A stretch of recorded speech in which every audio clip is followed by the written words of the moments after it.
ठीक आहे. नेक्स्ट लेक्चरला आपण टाइप्स ऑफ ट्रान्समिशन लाईन बघितले होते. Overhead transmission line and underground transmission line. Overhead transmission line having classic three types: transmission, medium line, transmission. The length of transmission line is up to 50 kilometers called as short transmission. Up to 150 kilometers called as medium transmission line, and beyond 150 kilometer transmission is called as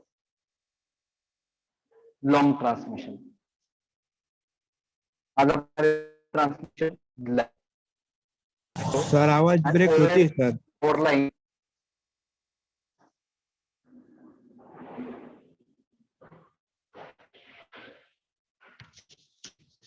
And overhead power line is a structure power transmission and distribution to transmit along distance consists of one or more conductors suspended by tower or poles.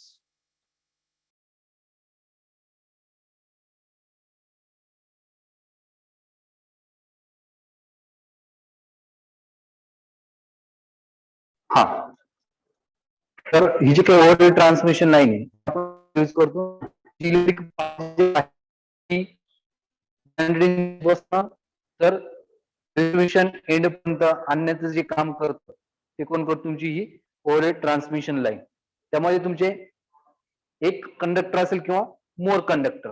It may be a single phase supply और single conductor, double conductor, 3 conductors और more conductors, right.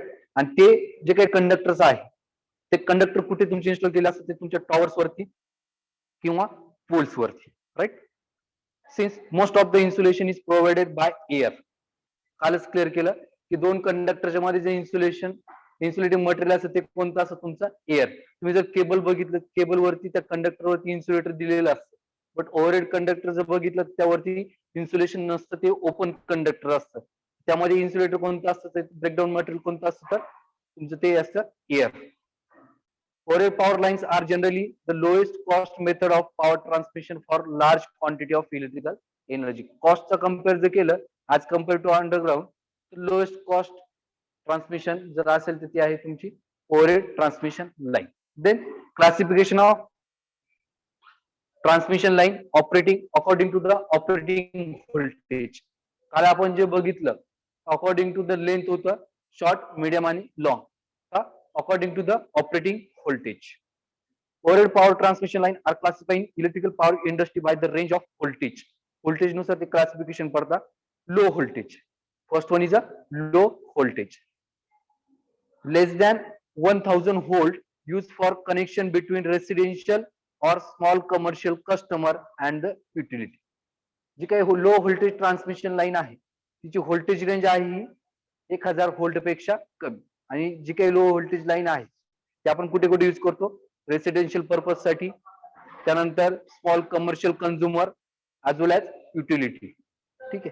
Then next type is a medium voltage. The voltage range in between 1000 volt to 69 kV.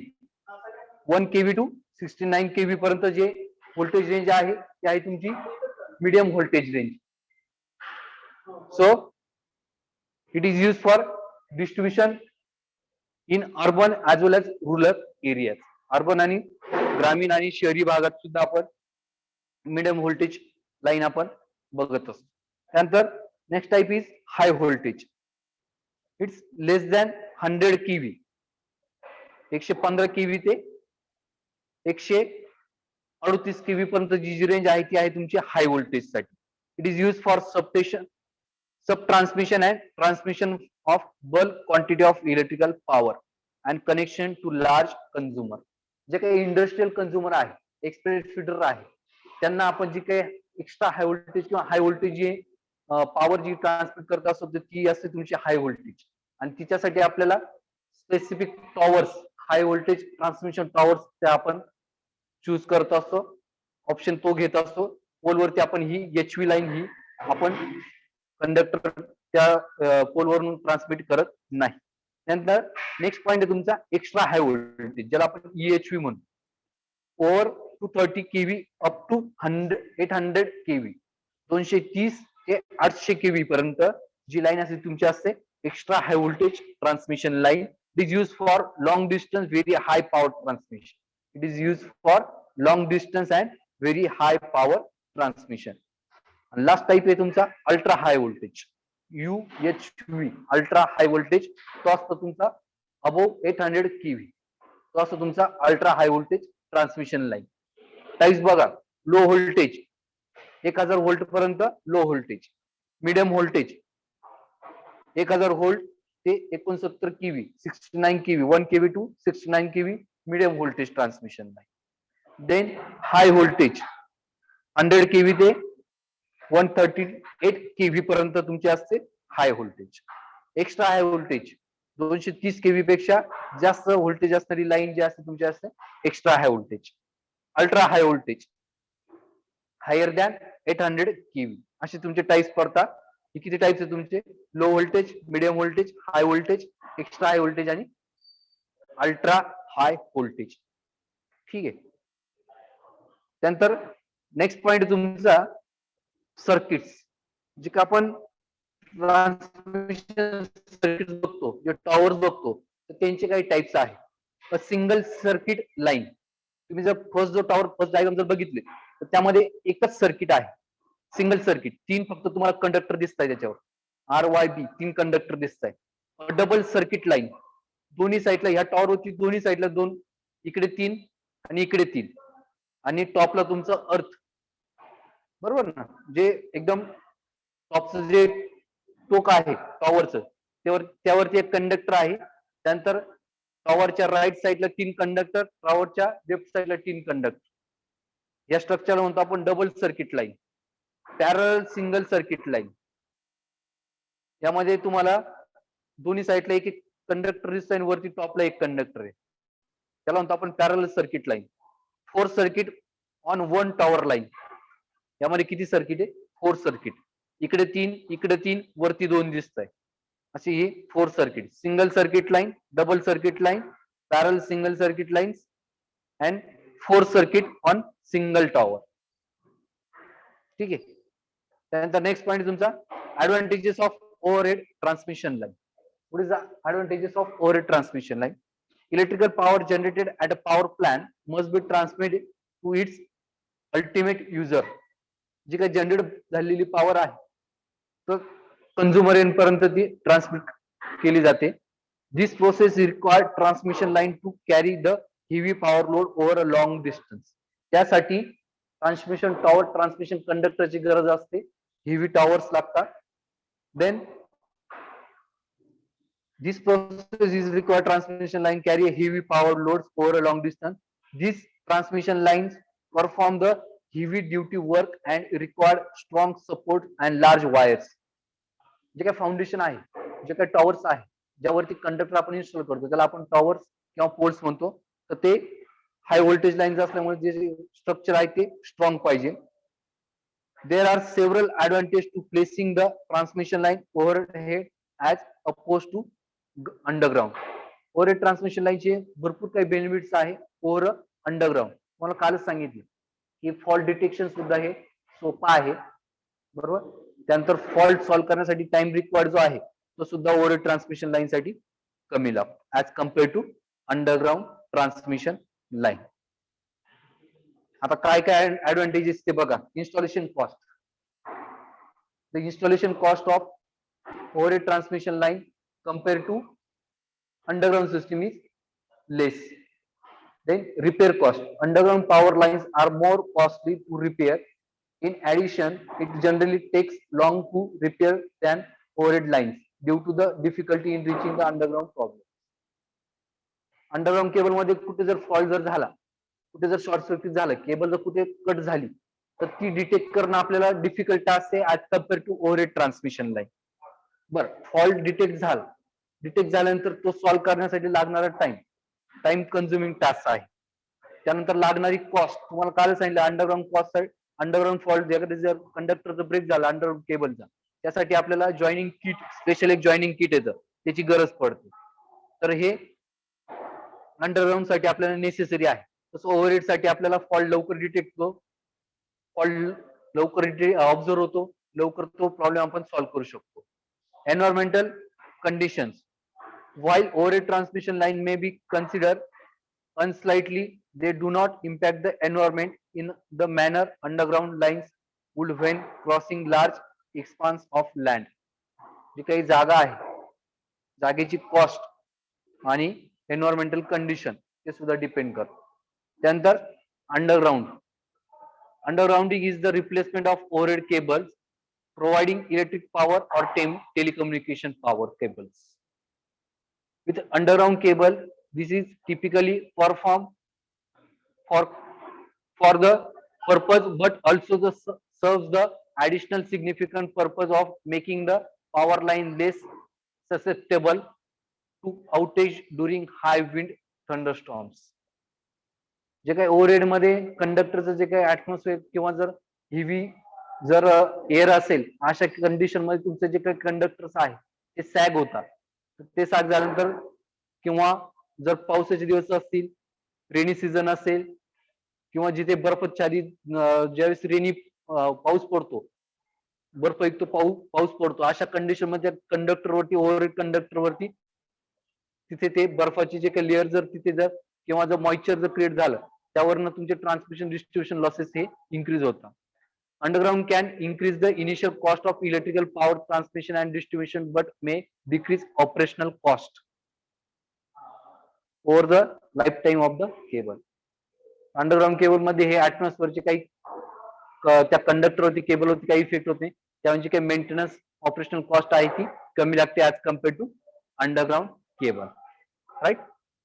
आता हे underground केबलचे काही photos आहेत. काही ठिकाणी directly आपण जमिनीत नाली करून आपण ते केबल्स टाकत असतो, काही ठिकाणी डक्ट केले जातात सिमेंट कॉन्क्रीटचे. तर ते सर्व जे काही स्ट्रक्चर आहे ते तुम्हाला स्क्रीनवरती दिसतंय. त्यानंतर नेक्स्ट पॉइंट आहे तुमचा advantages of underground system. Less subject to damage from weather condition. जे काही शॉर्ट सर्किट किंवा फॉल्ट होण्याचे प्रमाण आहे अंडरग्राउंड सिस्टीम मध्ये कमी आहे. Reduce range of EMF emission into the surrounding area. जे काही केमिकल इफेक्ट असतील, ऍटमॉस्फिअरिक इफेक्ट असतील, ते कंडक्टरवरती कमी होतात. Underground cable need a narrow surrounding strip of about 1 to 10 meters to install.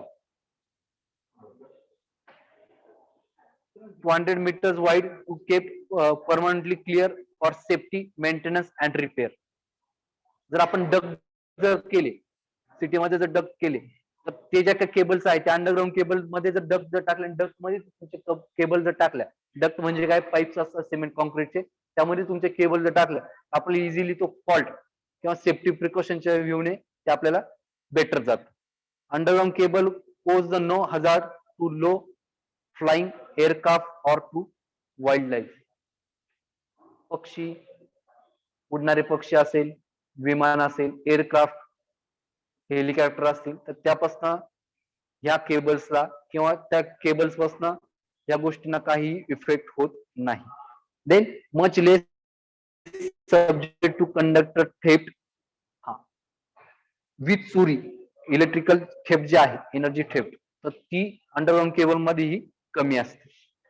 Burying utility lines make room for more large trees on sidewalks, which convey environmental benefit and increase properties values. Overhead transmission line मध्ये जर टॉवरच्या आसपास किंवा त्या line मध्ये जर कुठे जर झाडं आले, तर ते आपल्याला कट करावं लागतात. अंडरग्राउंड कंडिशन मध्ये आपण त्या टनेल मधून आपण केबल टाकतो, ते टनेलचा जो पार्ट आहे, जर पुढे जर ट्री वगैरे आला तर आपण तो थोडाफार इकडे तिकडे करू शकतो. त्यामुळे जे काही एन्व्हायरमेंट जे आपण ट्रीज सेव्ह करू शकतो कट होण्यापासून, तर हा एक बेनिफिट आहे. Advantages of underground transmission system.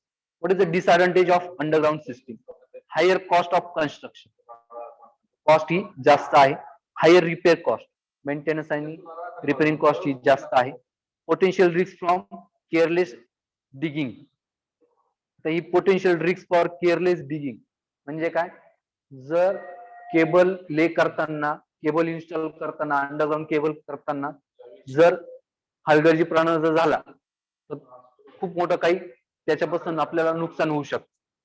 किंवा जॉईंट किट जर लावताना एकदा कंडक्टर ब्रेक झाला आणि त्यावरती आपण जॉईंट किट लावलं, ते जर चुकलं तर केअरलेसपणा म्हणजे काळजीपूर्वक जर काम केलं नाही तर ती रिस्क आपल्याला त्या ठिकाणी मोठी असू शकते as compare to overhead transmission line. Underground cable are more subject to damage by ground movement. Underground cable are more subject to damage by ground movement. हा जो काही ग्राउंड मुवमेंट आहे आपण तसा डिसएडव्हान्टेज मध्ये नाही येत, कारण की सेफ्टीच्या किंवा डॅमेजच्या व्ह्यूने ओव्हरहेड मध्ये जास्त डॅमेज होता, अंडरग्राउंड मध्ये तसं डॅमेज कमी आहे. ठीक. Underground cable can not be upgrade and must be supplemented to replace to increase capacity. ठीक आहे. आपल्याला जर कॅपॅसिटी केबलची जर इन्क्रीज करायची असेल तर आपण ती extra high voltage armour cable जर टाकली तर त्यामधनं बल्क अमाऊंट ऑफ पॉवर सुद्धा आपण त्यामधनं ट्रान्सफर करू शकतो. हे कंपॅरिझन दिलेलं आहे बघा. ओव्हरहेड पॉवर लाईन्स दिसत आहे, अंडरग्राउंड पॉवर लाईन्स दिसत आहे, underground versus power cable. Power आणि अंडरग्राउंड केबलचे काही फोटोज दिलेले आहेत स्क्रीनवर.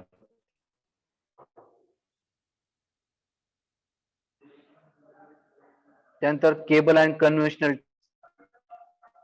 500 केव्ही साठी, डबल 230 केव्ही साठी अशा पद्धतीचे ट्रान्समिशनचे स्ट्रक्चर असू शकतात.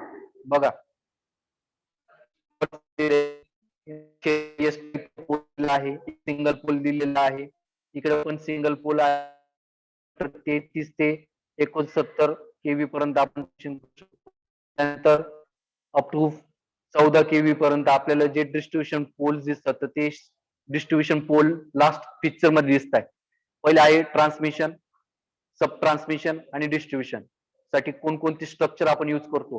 टॉवर्स यूज करतो, steel towers, high voltage transmission, extra high voltage transmission, ultra high voltage transmission साठी. त्यानंतर मीडियम व्होल्टेज ट्रान्समिशन साठी आपण सब ट्रान्समिशन साठी 69 केव्ही पर्यंत ही टाइपची आपण स्ट्रक्चर यूज करू शकतो. आणि डिस्ट्रीब्युशन साठी आपण येतात आता आपल्या शहरामध्ये, आपल्या गावामध्ये जे पोल्स दिसतात ते असतात तुमचे डिस्ट्रीब्युशन पोल्स, ते आपले सिंगल सर्किट पोल्स असतात. ठीक. केबल्स अँड कन्व्हेन्शनल टाइप दिसतात आपल्याला.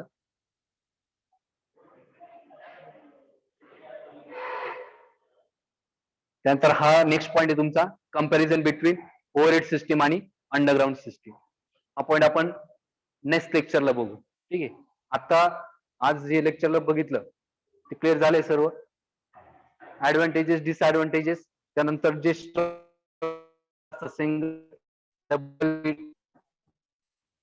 For high voltage, medium voltage, extra high voltage साठी तर ते आपण बघितले. ठीक आहे.